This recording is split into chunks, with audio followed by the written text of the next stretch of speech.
suami gadis ini tiba-tiba berubah menjadi monster dan menggigit kepalanya hingga putus dalam sekali serang. Karena sebuah penyakit mengerikan sedang menyebar di Korea, orang-orang perlahan berubah menjadi monster. Pada malam hari, ketika orang-orang sedang tidur, seekor cacing parasit kecil akan diam-diam masuk ke dalam tubuh melalui telinga. Sehingga pada pagi harinya, orang tersebut akan berubah menjadi monster yang mengerikan. Dan monster ini hanya memakan satu hal, daging manusia. Seluruh kota dipenuhi ketakutan, karena tidak ada yang tahu siapa korban berikutnya. Namun, pada suatu malam, cacing yang sama sampai di rumah seorang anak laki-laki. Begitu mendapat kesempatan, cacing itu masuk ke tangannya. Anak itu dengan cepat mengikat tangannya erat-erat agar cacing tersebut tidak bisa menyebar ke seluruh tubuh. Dalam waktu singkat, cacing itu menghilang dengan sendirinya. Tetapi, keesokan paginya, saat anak itu sedang beraktivitas, ia melihat sebuah mata kecil muncul di tangannya, lalu menghilang hanya dalam beberapa detik. Karena ketakutan, ia mengambil pisau dan mulai memeriksa dengan cara mengiris tangannya. Tiba-tiba, tangannya berubah menjadi monster menyeramkan. Monster itu meraung dan berkata, "Jika kau merusak rumahku, aku akan menghancurkanmu." Karena kini, tangan anak itu sudah menjadi rumahnya.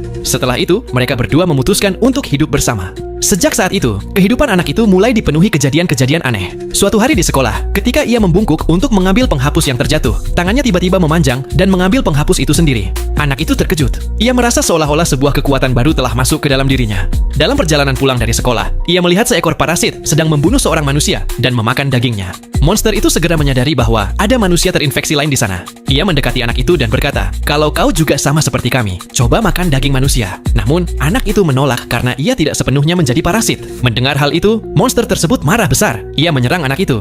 Tetapi, tangan sang anak yang kini sudah menjadi monster berbeda ternyata sangat cerdik. Ia memenggal kepala monster itu dalam sekali serang. Karena sekarang ia tahu bahwa parasit hanya bisa mati dengan dipenggal kepalanya. Namun, membunuh monster ini ternyata membawa masalah baru bagi sang anak. Sebab para monster lainnya menjadi murka. Untuk membalas dendam, mereka mengubah ibu anak itu menjadi monster.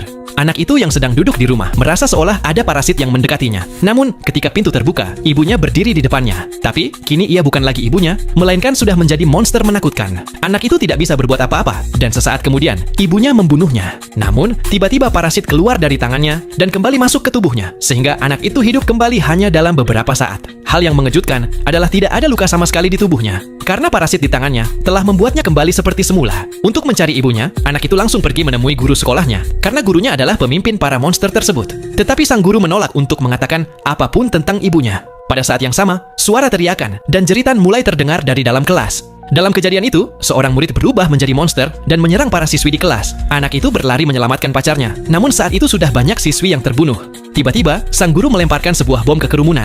Anak itu segera melompat keluar jendela bersama pacarnya, dan seluruh gedung di belakang mereka meledak hebat. Setelah itu, anak itu memanjat sebuah gedung tinggi. Ia membentuk busur dari tangan yang telah berubah, lalu menembakkan sebuah batang besi seperti anak panah, dan berhasil membunuh monster itu hanya dalam satu serangan.